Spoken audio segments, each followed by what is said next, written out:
नमस्कार। SBT news पर आपका स्वागत है। पेश है 4 मई सुबह 6:15 राजस्थान की 15 बड़ी खबरों में। राजस्थान में भीषण गर्मी और झुलसाती लू के बीच मौसम ने अचानक ऐसी करवट ली है कि पूरा प्रदेश मानो ठिठुरन को तैयार है। उत्तर पाकिस्तान से उठे एक बेहद शक्तिशाली पश्चिमी विक्षोभ ने राजस्थान के वायुमंडल में हलचल मचा दी है। मौसम विभाग ने चेतावनी दी है कि प्रदेश के 12 से अधिक जिलों में न केवल हल्की से मध्यम बारिश होगी, बल्कि आसमान से बिजली गिरने की भी प्रबल संभावना है। यह मौसमी बदलाव उत्तर पश्चिमी भारत के ऊपर बने कम दबाव के क्षेत्र के कारण हो रहा है, जिससे अरब सागर से आ रही नमी बादलों में तब्दील हो रही है। विभाग के मुताबिक आगामी 4 मई का दिन सबसे चुनौतीपूर्ण होगा, जब बीकानेर और जयपुर संभाग में महातूफान जैसे हालात बन सकते हैं। आईपीएल फ्रेंचाइजी राजस्थान रॉयल्स को दुनिया के नंबर 1 स्टील कारोबारी लक्ष्मी निवास मित्तल और आदित्य मित्तल ने खरीद लिया है।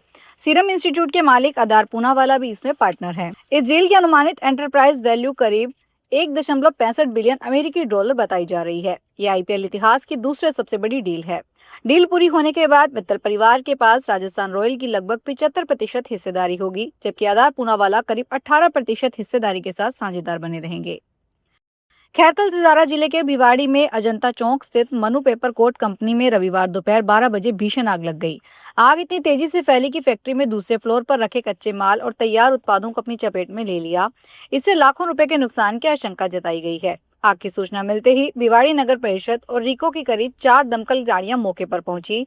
रिको फायर इंचार्ज राजू खान ने बताया कि उन्हें दोपहर 12:15 बजे के आसपास आग लगने की सूचना मिली थी।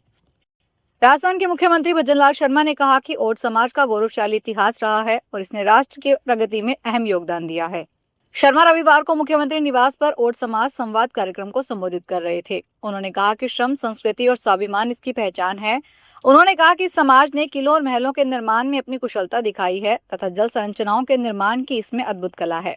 श्री शर्मा ने कहा कि राजस्थान में जल संरक्षण की परंपरा को समृद्ध बनाने में ओट समाज का उल्लेखनीय योगदान रहा है।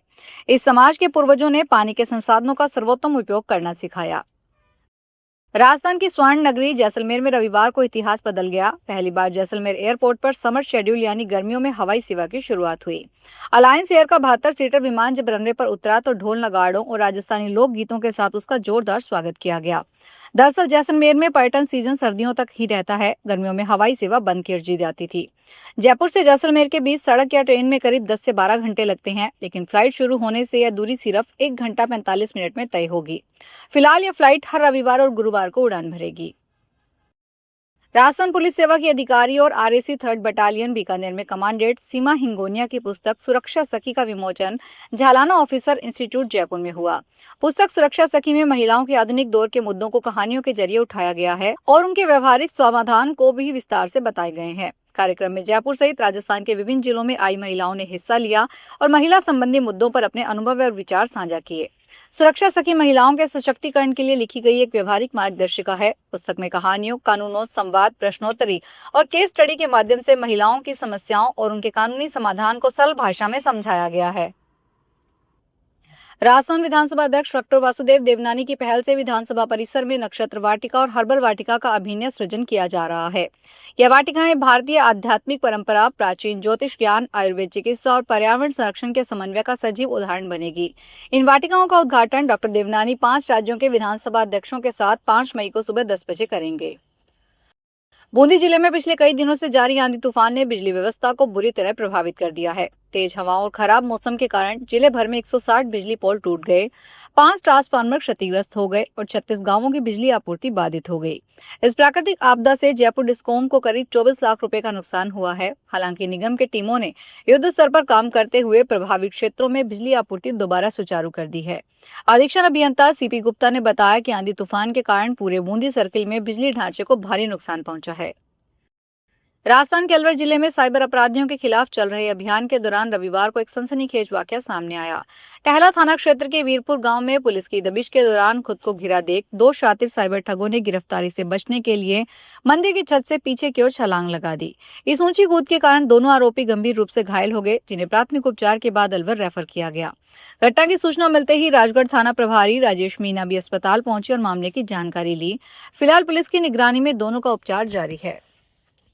राजस्थान के कांग्रेस अध्यक्ष गोविंद सिंह डोटासरा ने भाजपा सरकार पर निशाना साधा। रविवार को गोविंद सिंह डोटासरा ने सीकर स्थित अपने आवास पर मीडिया से बातचीत के दौरान कहा, शासन और सुशासन केवल बीजेपी के भाषणों में अच्छा लगता है। सरकार किस मुंह से कह रही है कि कांग्रेस ने नौकरियां नहीं दी और उनके शासन में घोटाले हुए। डोटासरा ने कहा कि भाजपा की सरकार जब से सत्ता में आई है तब से सरकारी नौकरियों के प्रति बहुत सी संकुचित विचार रखती है। केवल भाषण और जुमले देकर सरकार सत्ता में तो आ गई, लेकिन इन्होंने कोई भी नई भर्ती नहीं की है। बॉलीवुड एक्ट्रेस हुमा कुरैशी रविवार को जयपुर पहुंचे। जैसे ही हुमा बाहर एयरपोर्ट के बाहर निकली, फैंस की नजरें उन पर टिक गई। कई प्रशंसकों ने उनका स्वागत किया। हुमा ने भी मुस्कुराते हुए फैंस का अभिवादन किया और बेहद सहज अंदाज में उनसे रूबरू होती नजर आई। हुमा यहाँ एक खास इवेंट में शिरकत करने आई है। एयरपोर्ट पर उनका लुक काफी चर्चा में रहा। कैजुअल लेकिन एलिगेंट आउटफिट में हुमा कॉन्फिडेंट नजर आई। एयरपोर्ट पर मौजूद लोगों ने उनके सादगी भरे अंदाज और आत्मीय व्यवहार की सराहना की। भीलवाड़ा यूआईटी सेक्रेटरी ललित गोयल को रविवार को एपीओ कर दिया गया। जारी आदेश में उन्हें एपीओ करने के पीछे प्रशासनिक कारणों का हवाला दिया गया। जानकारी के अनुसार एपीओ करने के पीछे लगातार मिल रही शिकायतें और नेहरू विहार प्रोजेक्ट में गड़बड़ी का पाया जाना है। रविवार दोपहर को राजस्थान सरकार के संयुक्त शासन सचिव डॉक्टर धीरज कुमार सिंह ने एक ऑर्डर जारी किया। इसके तहत ललित गोयल सचिव नगर विकास न्यास भीलवाड़ा को प्रशासनिक कारणों के चलते आगामी आदेशों तक पद स्थापना आदेशों की प्रतीक्षा में रखा गया। सीकर के एक युवक में विदेश में नौकरी के नाम पर 2 लाख रुपए की ठगी कर ली गई। वहीं बाद में एजेंट ने युवक को विदेश नहीं भेजा और 3 साल से रुपए लौटाने से भी मना कर रहा है। जीनमाता थाना इलाके में मांडोता गांव निवासी गोपाल राम बोर्डक ने मामला दर्ज करवाया है।